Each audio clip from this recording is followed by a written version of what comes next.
បាទសូមស្វាគមន៍មកកាន់វីដេអូរបស់ខ្ញុំបាទរ៉ាឆេនលេចទៅនៃទាំងអស់គ្នាបាទថ្ងៃនេះយើងបានការងារតម្លើងម៉ាស៊ីនត្រជាក់មួយបាទតែមិនមែនម៉ាស៊ីនត្រជាក់ថ្មីទេបាទគឺវាកាត់ដល់ពីប្រទេសចាស់របស់គាត់មកដាក់នៅកន្លែងថ្មីបាទហើយនេះគឺសភាពយើងអត់ទាន់លាងទេបាទ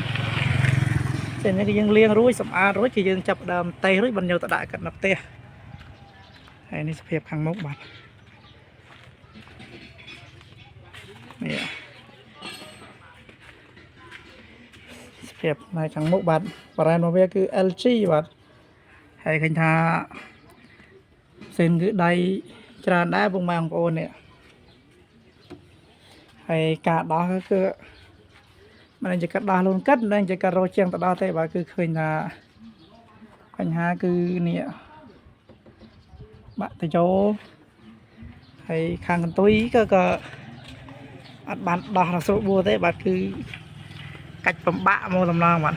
ហើយយើងនឹងធ្វើការជួសជុលជូនអតិថិជនមកដំណើរការវិញបាទហើយសភាពយើងជួសជុលរួចហើយយើងតម្លើងគឺចាំខ្ញុំថតនៅវីដេអូបន្តបាទហើយនេះគឺផ្នែកខាងមុខបាទគឺលាងខាងច្រែងត្រជាក់បាទ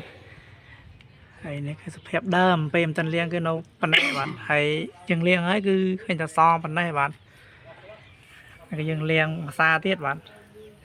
គឺមេកាត់បាញ់លាងភាសាទៀតឲ្យបីសយ៉ាងនេះទៀតបាទហើយយើងទៅមើលគ្រឿងប្រគំដែលយើងលាងហើយបាទភាសាថាចាំដើរទៅគឺរាងញូចកាមេរ៉ាដែរបាទអានេះគឺផ្នែកខាងទុយក្រោយយើងលាងរួចហើយគឺឃើញតែស្អាតតែប៉ុណ្ណេះហ្នឹងបាទហើយផ្នែកខាងមុខហើយយើងទៅមើលសភាពនឹងកន្ទុយក្រោយដែលយើងលាងហើយបាទគឺឃើញថាសអានប៉ុណ្ណឹងដែរបាទសារតាមសិននេះគឺម្ចាស់គាត់អត់ដែលបានលាងសម្អាតទេពេលតែគាត់ដូរទីតាំងមកផ្ទះថ្មីគឺគាត់ហៅមីជាងរបស់ខ្ញុំទៅតម្លើងគឺយើងឃើញថាប្រ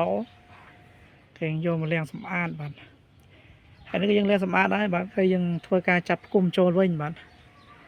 ហើយវីដេអូនេះក៏មិនតែប៉ុណ្ណឹងដែរបាទអរគុណ